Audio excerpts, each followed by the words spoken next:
Today, I'm going to turn all of this, hopefully, into this. Alright, so we're trying to figure out if we want it to be 7-inch on center and have a good gap, but the overall length will be much longer, or if I want to go to 6 inches on center, because these are the biggest cups. What are these, 40 ounce? 32. Oh, well, so Either right way, now, they're big, though. right now, in between the two of our biggest cups, there's 2-inch gap with a 6-inch on center. Obviously, it'd be a 3-inch gap. Just gives you more space for error. But how do you pour glitter on these when you make them, or do you during this process are you just pouring epoxy? During this process, I'm just pouring epoxy. When I'm applying the glitters, I have the arm off with the tumbler on it, and I'm doing it that way. So I think we can get away with 6 inches on center and having a 2-inch gap to make the overall length much shorter. So yeah, that's what I'll do. I like that idea. So scratch this. I'll do 6-inch.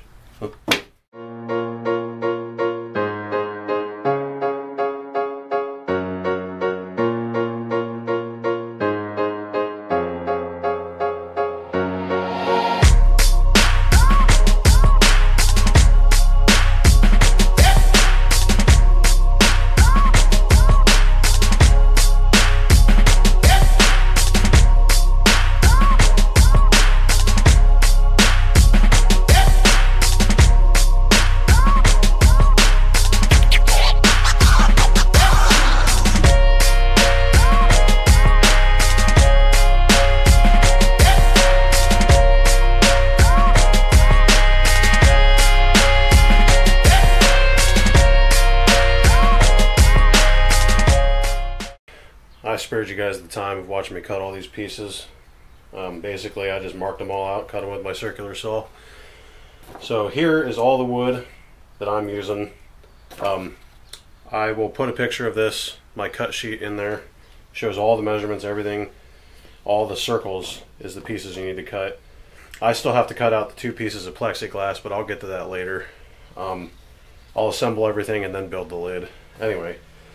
So in this pile, the base, the big piece in the back, is a 37-inch by 24-inch, and then the very back panel with the 2 vent holes is 37-inch by 8-inch. Looking at the side, the 2 side pieces with the 2 fans, you know, the intake fans to cool off the motors, are 23.5-inch by 8-inch, and then there's a top piece that covers, you know, the electrical lid or whatever, electrical box, is a 36-inch by 6-inch. And then the inside pieces with the holes drilled and then the half moon shape, the one with just the holes is 36-inch by 8-inch, and then the one that you cut in half is 36-inch by 4-inch. So yeah, I will just insert this as a picture now for you guys to have all the cuts.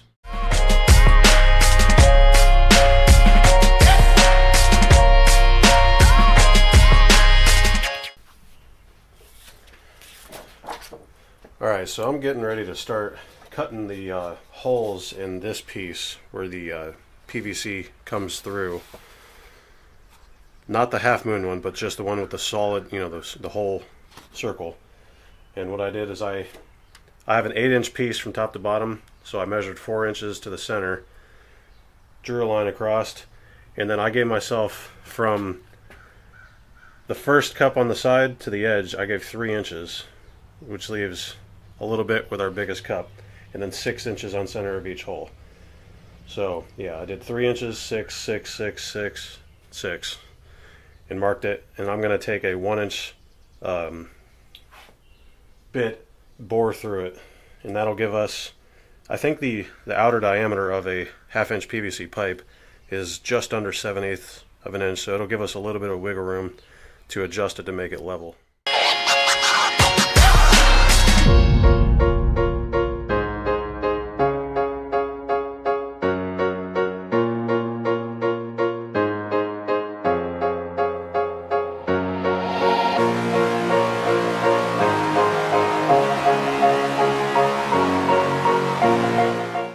This piece cut.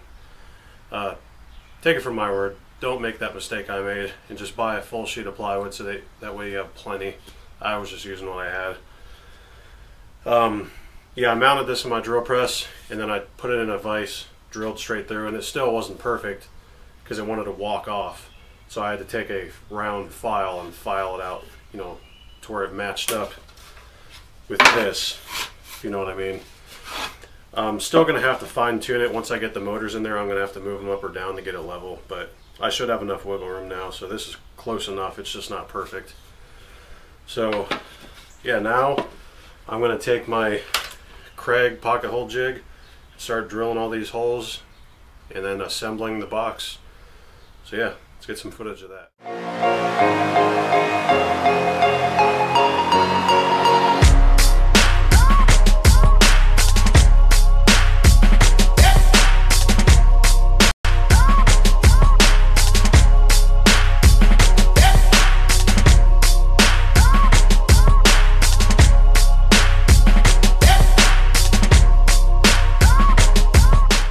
Figured I'd mention something else.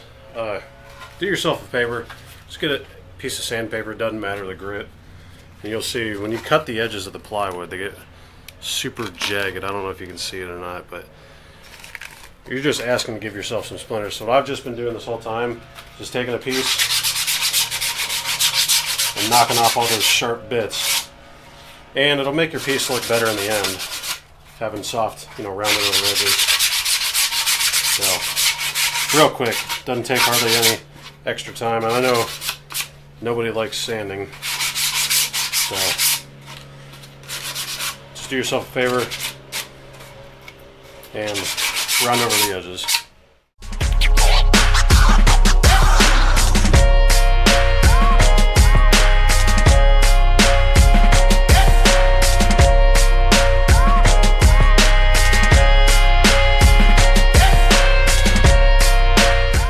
I figured I would update you guys on the progress I've made so far.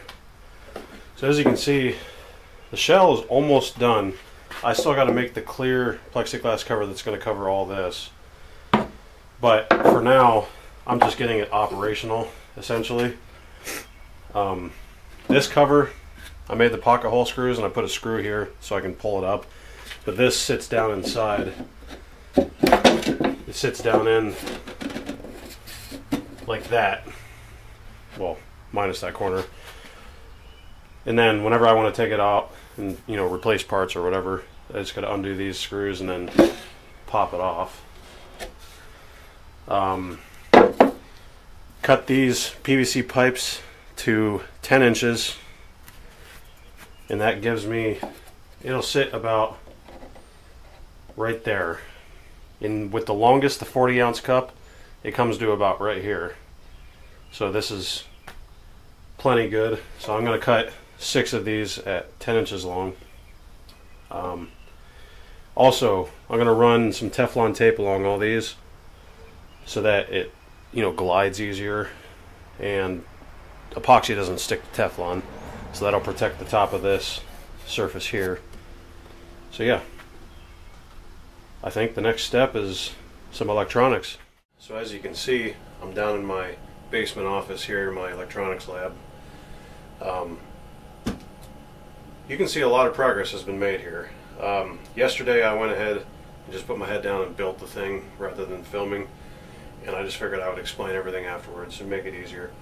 So I got the clear acrylic lid on here. It lifts up and it's got locking arms here which lock it in a vertical position. That way you can get in here and work and do what you got to do. As I mentioned in the last clip, I put Teflon tape along all these because Teflon is like a non-stick. So put all these switches up here above each turner. When you want to lower it, you just push those in. Okay. Also, the reason why there's a bar here is because I have 12-inch pieces of 1/4-inch plexiglass. I have a whole crap load of it in my garage. Instead of buying a piece, you know, that's whatever this is, this width, I looked it up, it was like $80 for a piece of acrylic that thick. And I figured I would just use what I had. So I bought this piece of 1.5 thick, or 1.5 wide aluminum. And I got this angle iron to join the front face as well. Just drilled through. I used a piano hinge to hinge the entire backside because I want it to be sealed as well. So now that we're down in my office where I fix all kinds of electronic stuff, time to wire this baby up. I'll bring you in closer to show you first though. Alright, now we're in the backside, the electronic portion. As you can see, I used just the standard, tumbler turner motors you see everywhere. These are the 2.5 to 3 RPM motors. And I bought these heat sinks that I stuck to the back and then screwed in. That way they make good contact to the back of the motor. Because I heard that these things run really hot, and I don't really trust heat inside of my house when I'm not, when we're not paying attention. So I put these, I believe they're 80 millimeters wide, and I just drilled holes through them. And yeah, stuck them to the back. I have two 120 millimeter fans on either end blowing in, so they're going to blow across the back sides of these motors. And then these two holes here are just vents, which I actually have 2 of the metal grates that are on the sides of these fans to protect them to put on here, so you can't just reach in. So those are coming today, but I don't have them right now. This little square here is a 12 volt DC power supply to power these fans. And if I if I want to upgrade this thing in the future, I might put some lights or something in there, which I'll just power off that. That's the smallest power supply I could find. These are terminal strips in which I'm going to use for the 120 volt AC. I have the incoming power right here. This is where it comes in. It's just going to come over here. And then I have got a whole bunch of these are for, it's got an adhesive backing you stick wherever you want, and then you run the wire inside, and then when you're done you just click it closed, and it, that's what I have down here. But I got to run all these wires up to these switches and then back down, so it'll become a mess. But yeah, this is what I'm getting ready to figure out right now. And we're back. Got all this wired up. As you can see, I have my terminal strips on this side right here. This is the neutral side, even though it has a red, and then the black is still hot. And then that's the 12 volt DC power supply. So you can see I wired up the main switch, main power coming in, and that runs over, distributes to each of those. And then the switches, how you wire the switches up, because it's a single pull, single throw illuminated switch. So the very top, the brass pin that comes off of it is just a neutral wire. So you can jumper all of the neutrals together, which is what I did. Just jumper them all together and have one wire coming down to the terminal strip. And then the switched wire I have as the hot, which the cool thing about AC is it doesn't matter which wire you use. So I just grabbed one of the wires, brought it up, and then one wire, from the other terminal of the switch going back down. But I always switch the hot wire, and then the second wire coming off the motor I ran over into the neutral. So yeah, I will get this thing turned on, and you can hear how well these fans work. And then I'll also turn on all of the motors. This middle one here, you can see how much higher it is.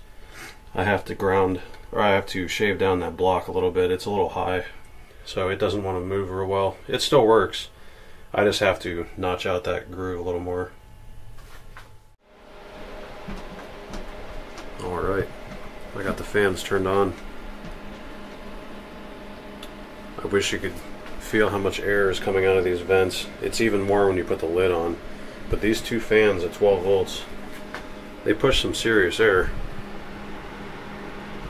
Like, I'll try to put the mic down in there, see if it'll pick it up. I doubt it because it's got a sock on it, but yeah.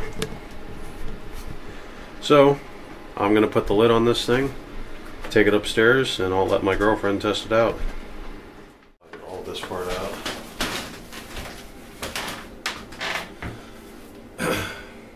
Prepare yourself here. I am. My contact was messing up. Okay, we're good.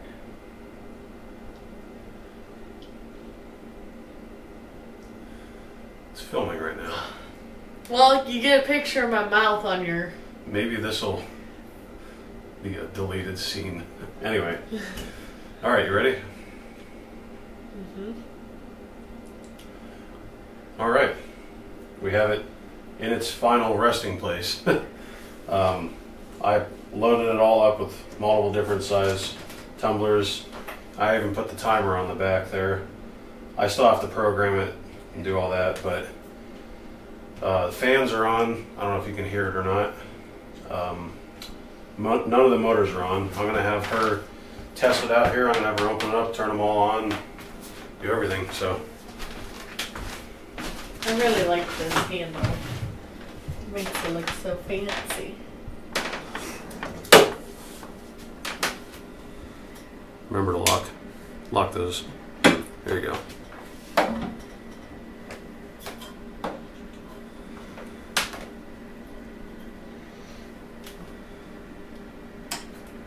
All the switches turn on.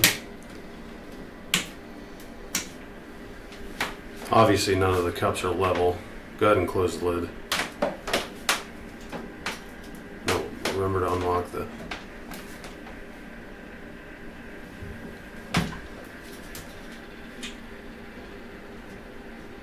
Alright. There we go. That's fully running. That's about as loud as it's going to be under full load.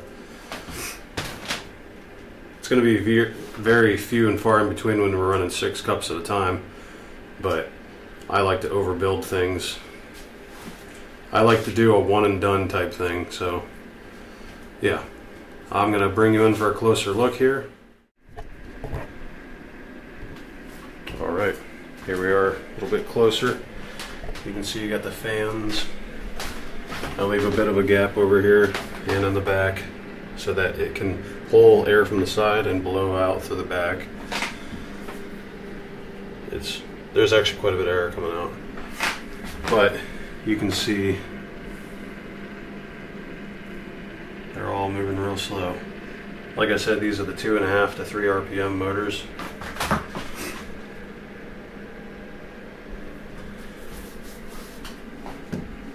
Lift her up. Lock these in place.